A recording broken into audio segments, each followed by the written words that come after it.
welcome to Basic Brewing Radio for Thursday, October 4th, 2012. I'm James Spencer.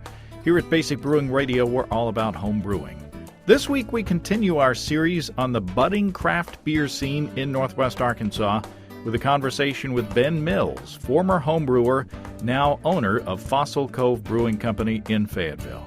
If you're new to home brewing and would like to get into the hobby for the first time, check out our website, basicbrewing.com, where you can find archives of our audio and video podcasts and our DVDs to walk you through basic and more advanced brewing techniques.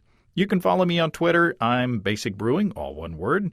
You can find me on Facebook at facebook.com/basicbrewing.james, and our show page on Facebook is at facebook.com/basicbrewing. Thanks again to everybody clicking on the Amazon.com associate link on our basicbrewing.com site. Whenever you think of Amazon, don't go to Amazon first. Go to our website first and click on the Amazon banner on the right-hand side of the page. That will take you to Amazon, and then whatever you buy there, we'll get a percentage of. So, pretty cool. It doesn't cost you any extra, and you'll be helping us to bring you the show. Perfect solution, in my opinion. We appreciate your support greatly. We also have associate links for Brew Your Own magazine and the American Home Brewers Association on our site, too. You can find our Basic Brewing iPhone and Android podcast apps on their respective stores. If you can't find the Android app, go to Amazon.com and search for Basic Brewing app there. You should be able to find it there. We're on the BlackBerry podcast directory, too, and we're on the Stitcher app as well. Monday is the deadline to submit your data for the Brew Your Own Basic Brewing Radio Collaborative Experiment on Chilling Methods. You can find the form to submit your data at basicbrewing.com/experiment. Also on that page, you can find a link to a PDF that I wrote up detailing my brewing process for the experiment to kind of give you a guideline to the information that we'd like to see.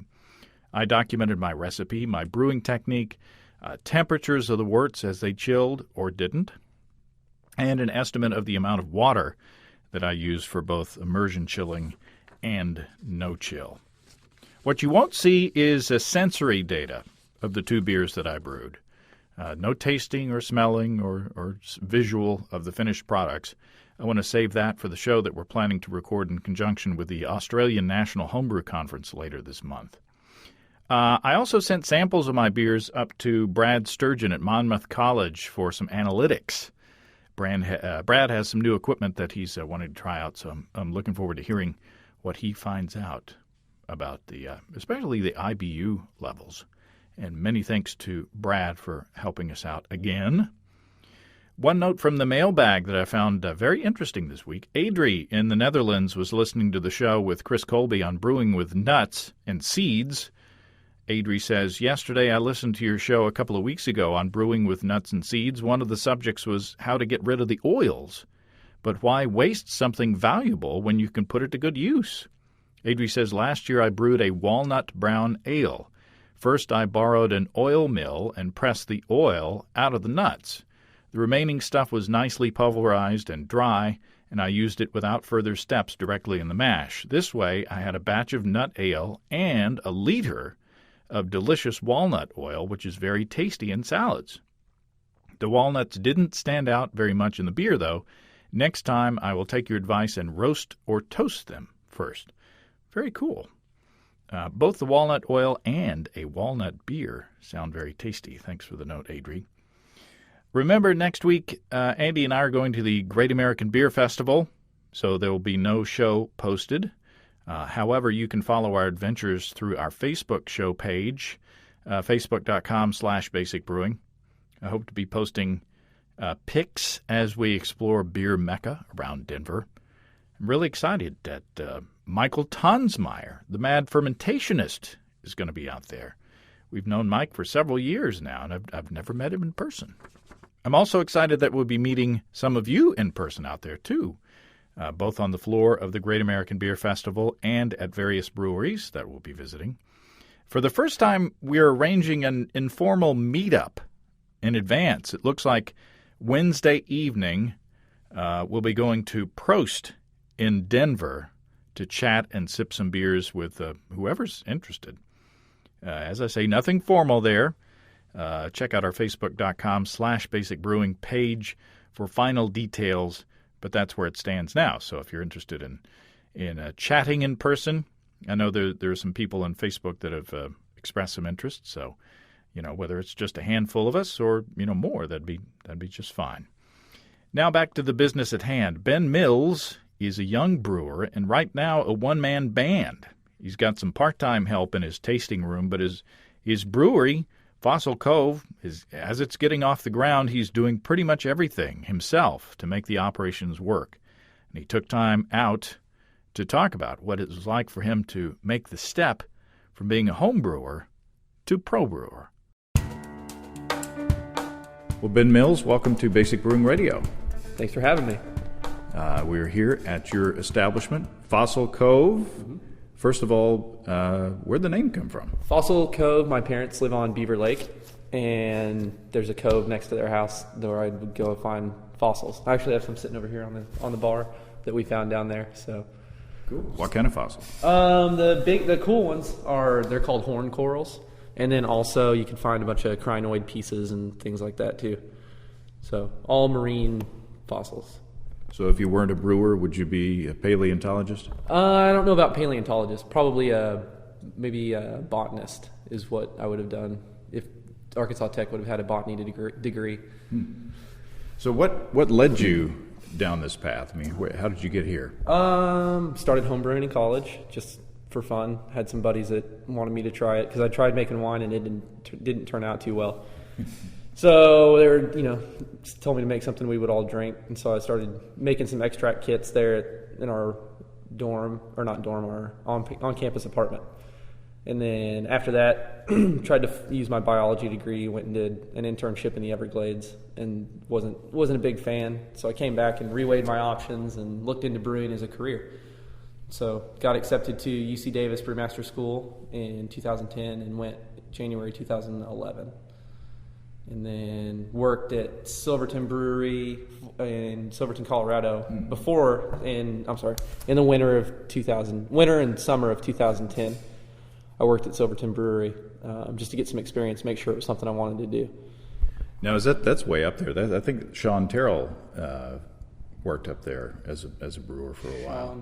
He's been on the show a few times. But that's way up in kind of the boonies, is it not? Yeah, it's northeast of Durango on Highway 50, about 60 miles. It's about 9,300 feet up. Mm-hmm. So, yeah, small, itty-bitty little town. It's like 200 or 300 regular residents, and just a little 7-barrel brewery there, little brew pub. Now, with a lot of careers, sometimes you learn more interning or in your first job than you did during the school curriculum. Is that what you found there? I think it was two separate things. At Silverton, I learned a lot of hands-on, like just mechanics of a brewery. Hooking hoses up, doing triclover clamps, CIPs, all the hands-on things that you just learn through time. And then at school, we didn't really do any hands-on stuff. It was more of the theoretical book knowledge for the tests that we take at the end. And most of the guys went and did internships at larger breweries like Deschutes and Stone. Dogfish Head took a few. And so those guys got some of their hands-on experience in that time, and I decided not to. I just stayed in Davis and studied. Just because I'd already spent 8 months at a brewery, I didn't want to take away from somebody else's chance. So, and the small brewery stuff is more suited to what we're after, anyways. Yeah, and basically what happened was we bought this equipment the middle of the summer while I was at Silverton Brewery, and so I knew that I just found it. It was a really good deal. It was a complete system basically, and I don't know. It just kind of, that's where the whole let's open a brewery thing came from. So just kind of on a whim, and we did it, and I knew I was going to be going to school, so it sat in storage for a couple of years. And then the time took me to finish school and then come back and get the building ready. It was about 2 years it sat in storage. It's almost 2 years to the day before we opened. So talk about your equipment or your setup. We have Ripley Brew House. They're Ripley Stainless out of British Columbia, Canada. I think it's British Columbia. Anyways, it's a 4-barrel brew house, mash tun brew kettle. And then our fermenters are from a company called Hecker out of Mexico. I don't know that they're still around anymore or not. They're rated at 3.5, but we brew 4 barrels and they can handle it. So 4-barrel complete system. Got a plate heat exchanger, plate and frame filter, in the cooler, a few small serving tanks for carbonation in the cooler, and then keg everything off. It's a nice setup. I mean, it looks neat, and because it was, I guess, designed to go together. It wasn't, you go into some breweries and it's kind of pieced together. I found this here and this there, and yours all kind of looks alike. Yeah, it goes nice. together. Yeah, it was nice. Basically, what happened was the brewery in Port Townsend, Washington, which is just across the bay from Seattle, went defunct. They got foreclosed on there's a bunch of random events that led to it, I guess. But so they shut down, and this broker bought it, went in and removed all the equipment and sold it as one big lot. And so I flew up there and took a look at it and decided it was worth a shot. So I'm kind of glad I did, because now it's used equipment's almost impossible to find. It's hard to get a hold of it. So we actually have some new tanks on the way, some new 10-barrel fermenters on the way. So we're going to triple our capacity here in the next month or two. Oh, wow. So you're already stepping up. Yeah. Oh, yeah. Yeah, we want to get into some bottling, start doing some bomber bottling. The pumpkin ale that I just brewed yesterday or Saturday should hopefully be the first beer we bottle. So a lot of people, one of the reasons I'm doing this series, one is to kind of promote the local guys, selfishly, but then the other reason is I get questions every now and then from people. I want to start brewing. How do I get into it? I mean, what are the steps I need to go through? How do you find financing and all that stuff? So, I'm hoping that you'll share with us your experience to kind of help people over their hurdles before they get to them. So, I mean, did you arrange investors, or how did you do that? Basically, it's my parents. Me and my parents. They were more the financial side of it, and I was more of the sweat equity side of it. So the building itself was pretty kind of a mess. There was a bunch of offices and just hodgepodge in here. And so I basically came in with a 5-pound sledgehammer and a cordless screwdriver and a pony keg turned upside down and took it apart. So, and then I had a buddy would come down and help me do some different work. So as far as most of the work goes, that's what I contributed myself. And then the know-how in the brewery, like how to get it set up and operating properly and hooking everything up, was kind of where I came into. So I guess it is more of kind of like my thing, and I realize that and they realize that, but they still thought it was a good idea. Fayetteville needed it, so. Yeah. And a lot of people have kind of had the same idea at about the same time. I mean, was it kind of a surprise that there was this wave of new breweries at the same time? Yes, as many as there were. I expected one or two maybe, along with me, especially just because it was so stagnant for so long. I couldn't believe that somebody hadn't tried to do it before, and it was just kind of funny that. And I don't know if it was because people started hearing about everybody else, and everybody just kind of rushed it a little bit. That may be part of it, but yeah, there's 5 of us in the past year. Yeah. So. And as far as your business plan is concerned, is that good or bad to have everybody come online at the same time? Well, you have to look at the different types of breweries that are opening. So you have Hog House is a brew pub, West Mountain's a brew pub, Tanglewood is a brew pub, and so I don't, they aren't really direct competition for me because I'm focusing more on the production side of things. And then Saddlebach, his only plan is kegs for right now, and so he's not getting into the bottling thing. So that's one of the other reasons I want to get more into bottling is to hit that market as well. And then Core, he's going to do some canning and everything, and he doesn't have his big system up and running yet, and so everybody's just kind of on pace to do their own thing right now, and it's not really like we're stepping on each other's toes. And I'll have guest taps down here, so I've had a Core beer, and I've had a Saddlebach beer, and I'm going to have his pale ale on this next week probably. There's the old saying that I've said before in this series is that there's the old saying of the reason that you have like districts where there are a lot of department stores or something, because where more shirts are sold, more shirts are sold. In other words, people are attracted to a certain area because there's a certain grouping or a mass of the type of businesses. Yeah. So that's got to be good for Northwest Arkansas and help everybody, I'm assuming.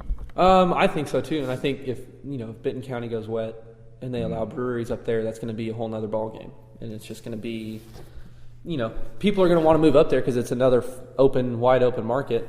And I have people from Benton County coming down here saying, "Well, when are you going to get your beer up there? We want good beer up there." So a brewery in Benton County that'd probably be the next step as far as the brewing scene goes. But yeah, just this area is ripe for it. Just the culture of Fayetteville, it's got the right culture. You've got plenty of people that are interested in craft beer. Our tap room here just sees just a very eclectic mix. I can have 21-year-olds and all the way up. And they're all in here together and sitting down and hanging out. It's kind of nice to have that different, just wide open demographic. So, yeah. Fayetteville likes to look at itself as kind of the Austin, probably, of Arkansas, and so you've had, when I was here before, you had food, a barbecue stand set up front, so it's almost like a brew pub atmosphere in kind of a more portable way. Is that a regular occurrence?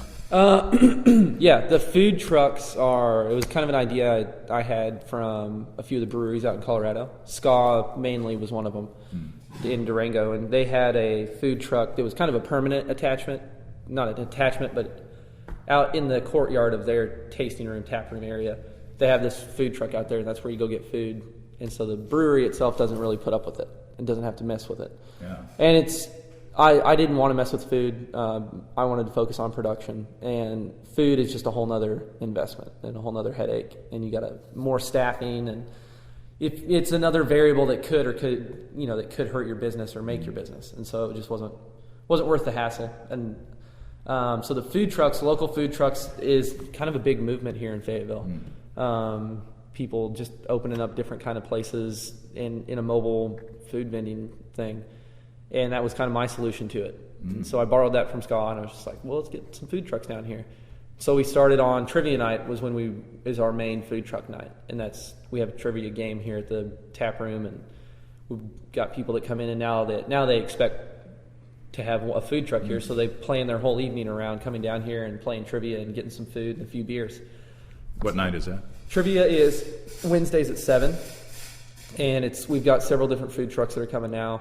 The Grillennium Falcon from Ham and Trees. Primal Need is a food truck out of Siloam, and she does wood-fired pizzas. I've got a new one coming. It's called Turk on Wheels, and it's Turkish sandwiches. Oh, wow. It's very, very good. He was here Saturday, and it worked out well. So, and now I'm kind of known as one of the big supporters for food trucks. So I had the food truck guy that kind of coordinates everyone stop by the other day. And so he had some interesting ideas on more things we could do. So that opens up your establishment to more a family atmosphere. Whereas if you didn't have food, it's just a bar. Basically it's more of just a place to come get a few beers. I've always told people they can bring their kids down here, and we've got games and different. I've got Cokes and everything too. So I've got a few guys that bring their kids in on, to have a beer and fill up a growler and go, or something like that. But also with the food, it does open it up more for, if the whole family wants to come down and hang out, that's more than welcome to. Yeah. How were the legislative or the regulation hurdles getting into business? So I'm sure most everybody's heard of the horrors of the TTB, the federal application that you have to fill out. Ours wasn't really bad. I would say ours was almost record time. We turned it in. We were expecting 3 or 4 months, which is what they tell you. And we turned ours in the beginning of February and got the notice the middle of March. So about 6 weeks. Wow. Took us about 6 weeks, and the lady emailed me, and all she wanted was a few extra,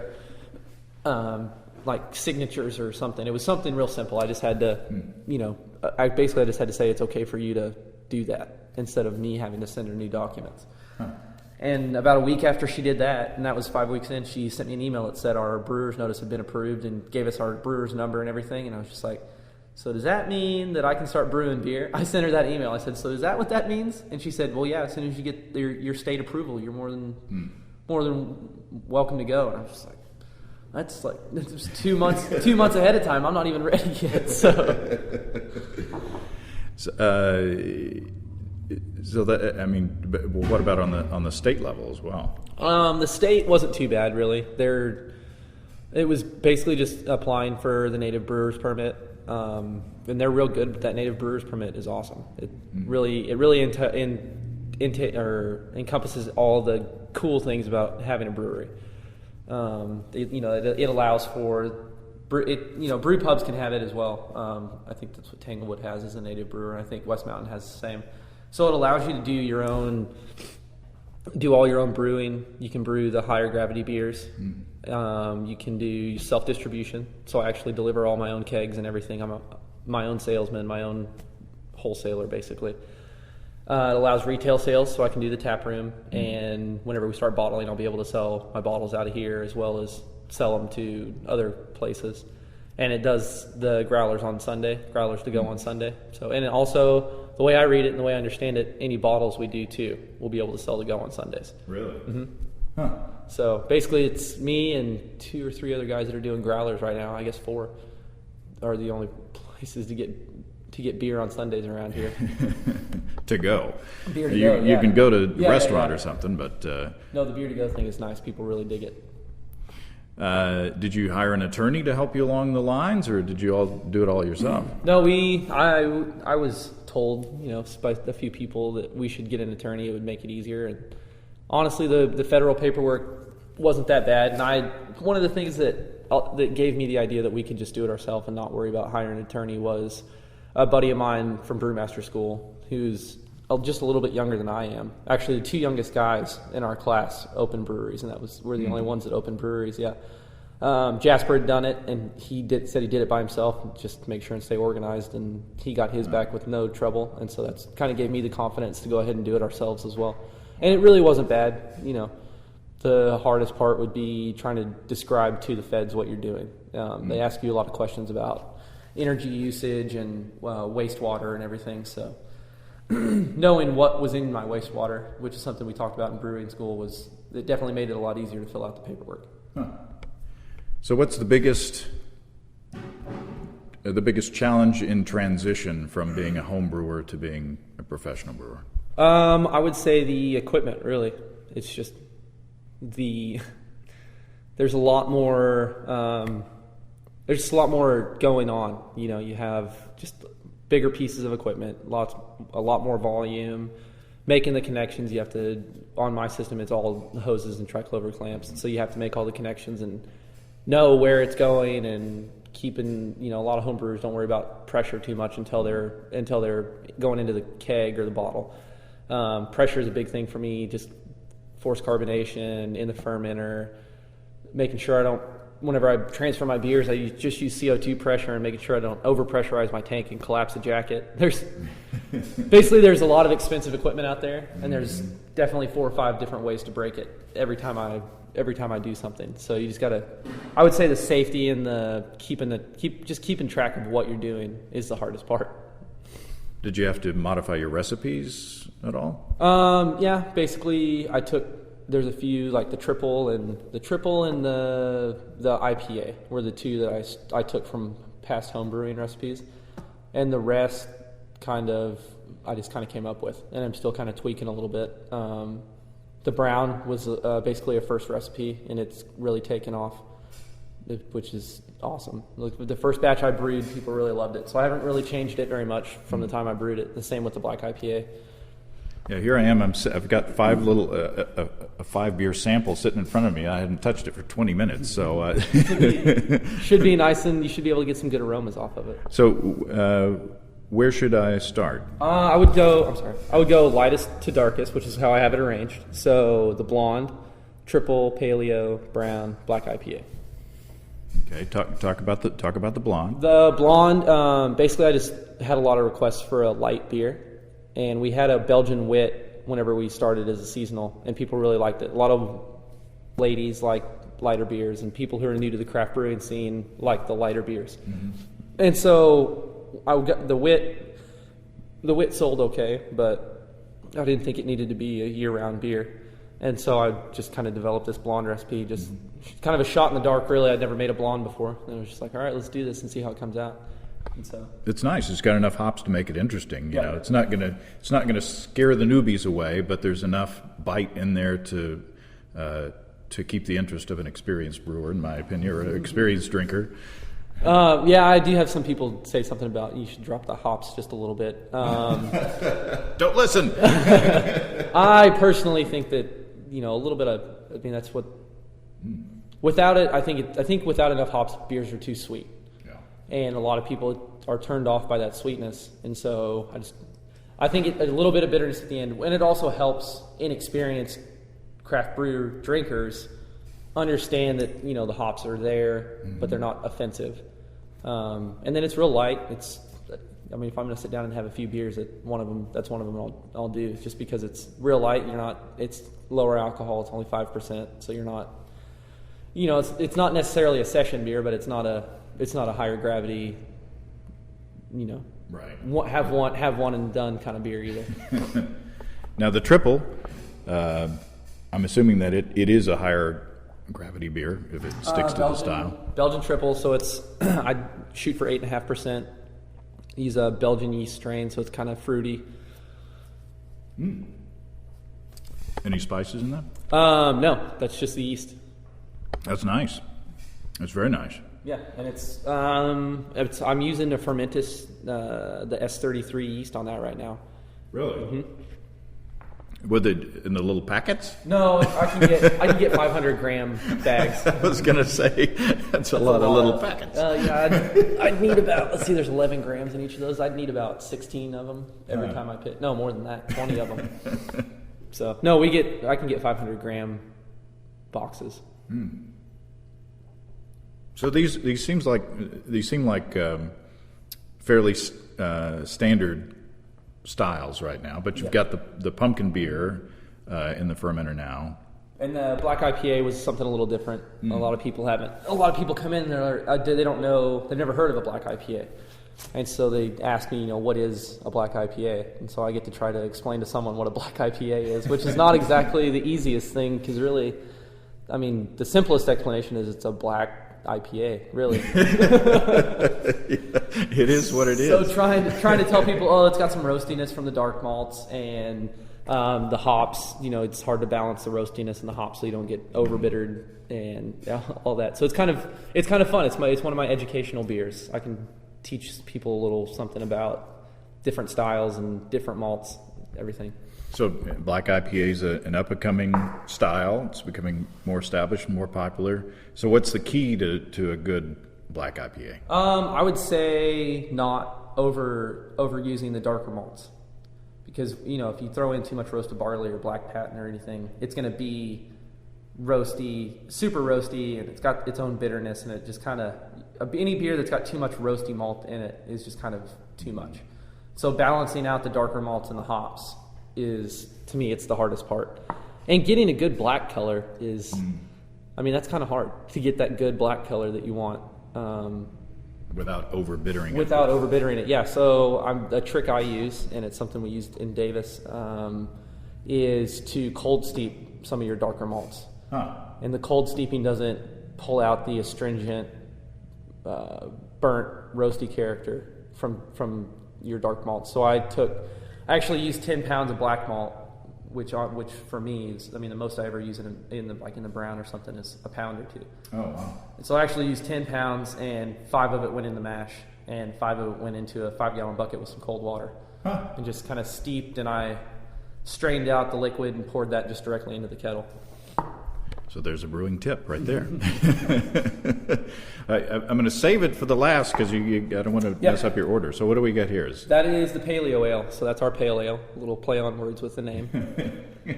It's kind of a moderately hopped, middle of the road pale ale, basically.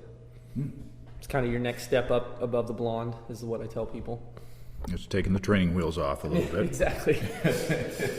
Exactly, yeah. And it's kind of citrusy. That's one of our best sellers right there. Most of my accounts carry the Paleo. So talk about, you obviously sell the beers here, but talk about where else your beers are found. Right now we're just doing kegs. Haven't started bottling yet, but plan on getting into the bomber bottling soon. Our keg accounts here in Fayetteville are Buffalo Wild Wings, Mellow Mushroom, I guess I could say. So Buffalo Wild Wings carries the pale. Mellow Mushroom has the brown right now, but they're going to switch. They kind of do a rotating tap. Noodles has the brown. Spadini has the brown. And then Ham and Trees carries the brown. Tanglewood Branch has the pale. Brewskis has the pale. There's the new restaurant out at the Springdale Airport, Flaps Down. They have the triple right now. I'm waiting on him to give me a call. So I think he wants to switch to the brown too. So you're busy. Yes, I am. I am busy, especially if someone calls me. My biggest thing right now is all my accounts are so close. If they call me, I try to get the keg to them that day. And so that's the hardest part right now is finishing what I'm doing during the day and then having the time to run a keg to them before I have to open the tasting room or the tap room. So it can be a little challenging sometimes to get back here on time. You're going to have to be a boss before you know it. Oh, I know. I'll deal with that one when I have to. We were talking before we started recording. Right now, you are the brewer, so everything is set up the way you want it to. Everything is run the way you want it to be. Is there a hurdle that you're going to have to get over as far as letting go of some of that? These are your toys right now, and to have someone else come in and play with your toys, it's got to be kind of intimidating. It is, just because you lose some control. You lose some control, and you have to have the faith to trust whoever is in here. And so basically, it'll be one of those things where I'm sure I'll probably almost drive someone away. Trying to be kind of a mother hen, just like, hey, don't do it this way. Keep in mind what's going on over here while you're doing this, and just getting someone up to the level of respect for the system that I have, I guess, that's going to be the hardest part. And letting go and trusting someone just to be here by themselves for the day, and not blow a door off a ferment or do something like that. That'll be a hard part for sure. So I'm assuming that this is the IPA? Belgian Brown. Oh, Belgian Brown, okay. Belgian Brown, yeah. The Belgian Brown, it's just a real mellow Belgian brown ale. It's not really a style, but basically brew a brown ale and throw some Belgian yeast. It's also the S33, the same as the triple. Oh. Throw some Belgian yeast in it and some coriander. Oh. It's a cousin to Fat Tire, sort of? Kind of, yeah. It's just it's my malty beer, basically. It's my malty beer. I prefer hoppy beers, but that one is just really taken off. People really like it. It's like Ham and Trees goes through it, and they'll go through a keg a week, easy. Sometimes more. Yeah, I'm gonna pick up a growler to take home. And that may be the one that I go with, nice. So that won't make my wife mad. I'm still training her to get on the hop bandwagon, but Yeah. And I have a lot of people that are scared of darker, which that's not really the darkest beer, but kind of scared of darker beers, and I tell them just to try the brown and give it a chance, because it's not what you would expect. It's a lot more smooth and easy drinking than you would expect from a brown or a darker beer. Yeah. Well, my wife likes dark beers, so she likes the porters and the stouts. Oh, okay. So no problem there. I finally made it down to the black IPA, and it's really nice. Talk about it again while I take another sip. Okay. So the black IPA, what I was going for is it's kind of a new style, Cascadian Dark Ale, they also call it.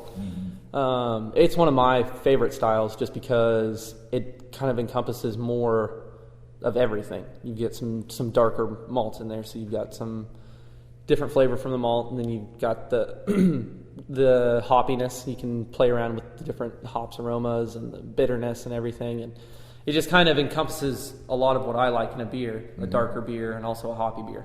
And so for me, it's just a good, cooler weather beer than not necessarily winter beer, but like a fall style that and it's also a new style for this area. A lot of people don't know what it is, and so I really like it. I really like brewing it, and so I figured I could teach, do a little educational with it as well. Yeah. Well, that's nice. If I were to take the growler home just for me, it'd be it'd be that one. But all the beers are nice and clean, and the Belgian ones, you can really the yeast characteristics come through. What do you do as far as temperature control? All of our fermenters are glycol jacketed, and so I have temperature control modules that monitor the temperature of the beer and solenoid valves that open and close automatically depending on if it's too cold or too warm. Those solenoids will open the glycol and drop the beer temperature down. So luckily, that's one nice thing about spending a lot of money on a real system is you can, you have more control is key, and so the more control you have, the better the beer comes out. So on the Belgians, do you treat the temperature regimen different? Yeah, so the Belgians, I did a lot of research on this dry yeast because I've never really brewed with it before. And right now I'm just getting my lab kind of set up, and so I needed to have more control over the yeast without being able to do cell counts and things. And so that's kind of why we're using the dry yeast right now. I'm going to play around with different yeasts now that I've got my lab stuff. As soon as I get my hemocytometer and everything, I'll start doing some trials with different yeasts that I'll be able to prop up and kind of tweak the fermentation profile of each beer. But for right now, I did a bunch of research on the dry yeast, and a lot of other brewers have gone that way. And a lot of them said that a slow, gradual rise throughout fermentation is good for that S33. And so I'll pitch it around 68 and then let it rise to 72 and hold it there while it finishes. So not a tremendous temperature range. No. But it is just enough to. It is enough to let the yeast kind of start spitting out the esters that you're looking for. So they do. I've fermented it cooler and held it at 68, and it just kind of They don't do quite as much with the esters and everything. So especially with that triple, that's what you're going for is a nice fruity estery beer. So right. And spicy. Yep. Without having to add spices. So when you do, have you got your bottling line picked out, or what? Bottling line is basically going to be a counter pressure filler and a guy sitting next to me with a tabletop capper. Ah, there you go. Simple. That's why we're only doing the bombers to start out with. And it's going to be limited, probably be a couple kegs from every batch, so about 150 bombers from every batch, and that's just to supply a little bit of demand for bottles, sell some out of here, and maybe the lower gravity beers will sell to Ozark Natural Foods. I've talked to them, and they're pretty excited about getting them. They can they're beer only though, so they can only have 6.3% and below. So like the pumpkin ale, probably all of my seasonals, they won't be able to carry unless they get a liquor permit, which I don't think grocery stores are allowed to do. So, and then I've also gotten in with a couple of the liquor stores, just see if I can't supply them and just make sure that they know that they're going to run out before I have more coming. Well, if nothing else, it'll generate a little bit of buzz about the brand and about the brewery. Yeah, and I'm right now everything we do is word of mouth. We don't really do any marketing or anything. Partly because I can only make so much. And so to go out there and guerrilla market myself is not a good idea because I don't have a bunch of people wanting beer that I don't have. We've actually had to turn down several keg accounts until we get these bigger fermenters up and running, just because the certain 75% of my tank space right now is for the pale and the brown, and I just don't have enough tank space to keep up with a bunch of accounts and try to spit out some other beers that for the tap room that people enjoy, like the triples are most popular for growlers. I may go that way too. Yeah, that is by far the most popular in growler sales, just because it's good. You can take it anywhere, and just about everybody that's there is going to like it. So talk about the pumpkin beer. Ooh, the pumpkin ale. So we did a test batch. a week ago. I did just a 5-gallon pilot batch just to let people try it and make sure that I had the profile where a lot of people were going to like it instead of just a few. I'm real excited about the pumpkin beer. I brew it every year, and it's just one of the first fun beers I ever brewed, and it just kind of came out really good. And I don't know. I like the process too. It's a lot of work to roast a pumpkin. We actually grilled it, and Friday night I sat here for 5 or 6 hours and grilled 15 pumpkins. So the process is fun, and it's just a different kind of beer that, I like it. I like making beers where people take that first sip and they're like, that's different. It's really good. And so do you put the pumpkin in the mash? Or? Yep. So I'll just I don't puree it or do anything like that. I've kind of found that if you leave it intact a little bit, just kind of scoop it off the rind and just don't really, maybe squish it up a little bit, but don't really do much else to process it. And just pour it in after you mash and just kind of set it on top. Your sparging and everything it'll extract most of the flavor and everything that way. Because whenever you do it, if you try some afterwards, after you've mashed it, it really is almost gross how bland it is. There's just not much left in it. And so leaving it kind of stringy and intact, really, I have found doesn't affect what you extract out of it. And if you put it on top of the mash, you don't have to worry about it sticking your sparge. Yes, exactly. Yeah, so that was another idea. I was just like, well, it's still going to get hot, and you're still going to extract things from it. And so after several stuck batches, I started playing around with different things, and that's why I don't like using the canned pumpkin, because it is literally going to it's like cement in the bottom of a mash tun. It's just the worst.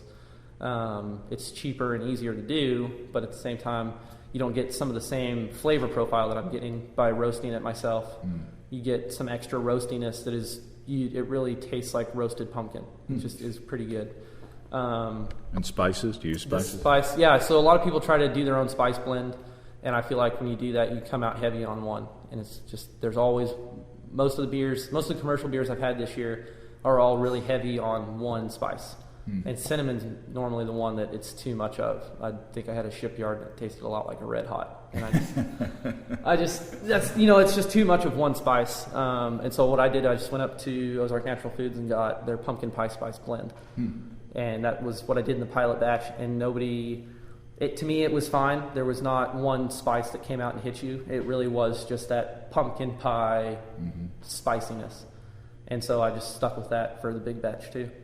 And did you put that in the boil, or? Yep, the Whirlpool. So okay. Just since those spices have so many aromatics that are easily driven off, the Whirlpool, after it was done boiling, just at the end of the Whirlpool, even just as late as I could while it was still hot, and then just transferred it.